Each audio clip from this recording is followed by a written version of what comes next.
O, another unboxing na naman tayo. This time, black sesame mochi naman tayo. So, para makita nyo, ano ba ang nasa loob ng isang black sesame mochi. So, syempre, una, unbox muna natin. Tanggalin natin sa plastic. I-unbox natin siya. So, ganito siya. Sa outside, ganito siya itsura niya. Ayan, o, matangkad siya. Ayan, o. Matangkad siya. Ayan, matangkad siya. Mga, ayan, o. More or less 2.5 inch yan, no? Kasi yung size niya sa kamay, ganyan siya. Yan. Pag letter L, yan, ganyan to. Alright? Yan, no? Ganito siya. Sa ilalim, sa taas, yan, no? Then, ito naman mga black sesame seeds, mga yan. So, ginain ko lang siya. So, kung mahilig ka sa Japanese restaurants, so, normally, nakita natin siya sa ramen, sa kanin, di ba?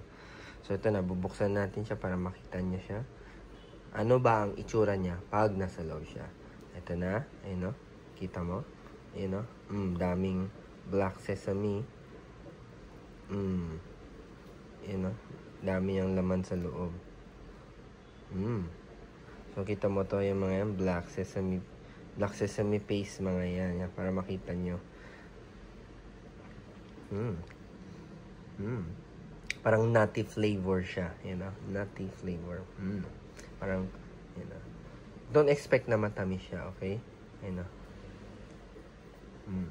So, hindi siya sour. May pagka-bitterness siya. Don't expect na, don't expect na matamis. Malapit siya sa nutty flavor. Yan. So, ganito itsura niya. Para makita nyo. Ang loob. So, yan. So, bounce test tayo. Ayan, no, bounce test. Kita nyo. Ayan, no. Para makita nyo din. Ayan. Ito naman, buksan naman natin to. Ayan o, ganyan siya. Ito yung mochi natin. Ayan o. O, diba? Ayan, para may idea kayo. Ano ba ang itsura ng black sesame mochi namin? Ayan, so, generous ang feeling niya. Ayan, sabi nga nila, minsan, naubusan nila yung dough, pero yung feeling, meron pa. Yeah, sa mga gusto mag-order, link na sa bio lang. Or hanapin nyo lang po, Muyu PH, Muyu Philippines. Or chat nyo ako diretso, DM, PM yan, no, sa FB, IG, dito sa TikTok. Diretso na kayo mag-PM. Mababasa ko yan. So, ganito, one more look ng black sesame mochi natin. Yan. Yan siya, itsura niya. Generous ang feeling niya. Kaya hindi ka mabibitin kapag kinain mo. Ayan. Kapag binalik natin, ganito siya ulit ang itsura niya. So, yan. So, ano pang inaantay nyo? Kung gusto nyo matry to, hanapin nyo lang black sesame mochi. If di ka mahilig sa matamis, kung mahilig sa matamis, wag ito po ang bilhin nyo. Don't expect. Pero most of my item are not sweet. And then, ang nagdadala talaga yung feeling o yung palaman. Hindi yung mismong dough. Yung dough. Kasi, yung dough, para mabalance niya yung palaman. At kung strong ang flavor nung